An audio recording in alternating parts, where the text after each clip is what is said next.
This is from the New York Post. It says a pregnant Texas woman who was given a traffic ticket for driving solo in an HOV lane intends to fight the citation, arguing that her fetus should be considered a separate person given the Lone Star State's views on abortion. Mother-to-be Brandy Batone, 34, told the Dallas Morning News that she was given the ticket on June 29th after being pulled over by police while driving on a highway near the city. She told the newspaper, quote, "I was driving to pick up my son. I knew I couldn't be a minute late, so I took the HOV lane. As I exited the HOV lane, there was a checkpoint at the end of the exit. I slammed on my brakes and I was pulled over by police." The cop asked if she had a passenger with her, and she responded that, in fact, she did. I pointed to my stomach and said, "My baby girl is right here. She is a person." He said, "Oh no, it's going to be two people outside of the body. That's what it has to be." So now she's fighting it in court saying that, well, it's pretty clear from the context here that she's pro-abortion. And so this was her way. This was a kind of gotcha moment here against the pro-lifers saying, hey, you see what happens? You see, you get rid of abortion and now all of a sudden there's confusion in the HOV lane.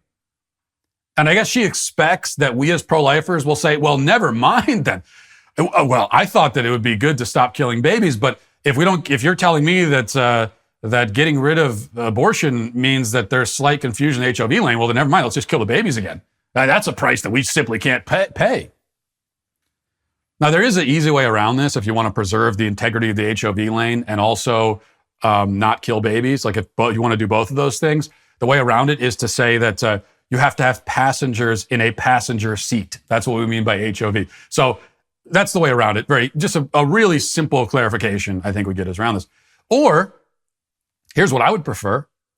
Just get rid of the stupid HOV lane to begin with. Okay, so which is not a bad thing as far as I'm concerned. So this is another example of Democrats proposing something very attractive as a way to punish us for banning abortion.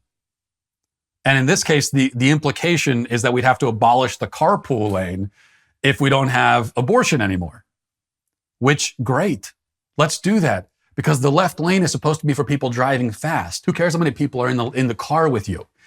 If you want to be in the leftmost lane, then you should just be driving fast. You should be driving a lot faster than the cars in the other lane. That's the only qualification that there should be on the left lane. And that should be rigidly enforced as far as I'm concerned. I mean, people who go like 5 miles under the limit in the fast lane, forget about fining. We should be pulling them over and putting them in jail for 30 days to let them think about it. And that's fine with me. So let's just do that.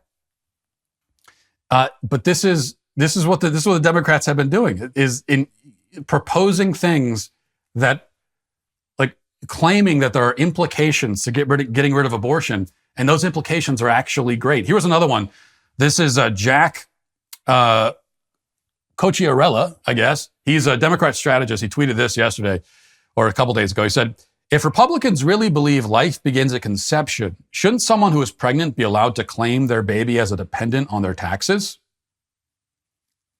Sounds great. Let's do that too. It's fantastic. Get rid of the HOV lane. Only have a fast lane. You drive fast in the left lane. Fantastic. Claim you can claim your unborn child as a dependent on your taxes. That means a tax break. So that's great too. What does he imagine? This is a Democrat strategist who has no idea. He's supposed to be a strategist for the Democrats, which should mean that he's an expert on Republicans and conservatives, his opponents. He should know us like the back of his own hand. He has no understanding of us whatsoever. He thinks that he can threaten us with a tax break. This is just like the ones that, the people that are saying, well, if we don't have abortion, then that means that we're going to have abstinence before marriage. Right? It's the end of hookup culture. Great. Awesome. Well, if we don't have abortion, well, that means that we have to require men. Great. Thought I turned that off. Well, if we don't have abortion, that means we have to require men to care for their babies, like from conception. You wouldn't want that, would you? No, I do want that. All this is great. Abstinence before marriage, get rid of the carpool lane, tax breaks, men taking care of their kids. These are, according to the opponents of pro-lifers, according to pro-aborts themselves, these are the consequences of getting rid of abortion. So it's win upon win upon win I see nothing but upside. And when I think that we've seen all the upside we could possibly see, they give us some more upside. And the great thing is that I didn't need any upside other than we're not killing babies anymore.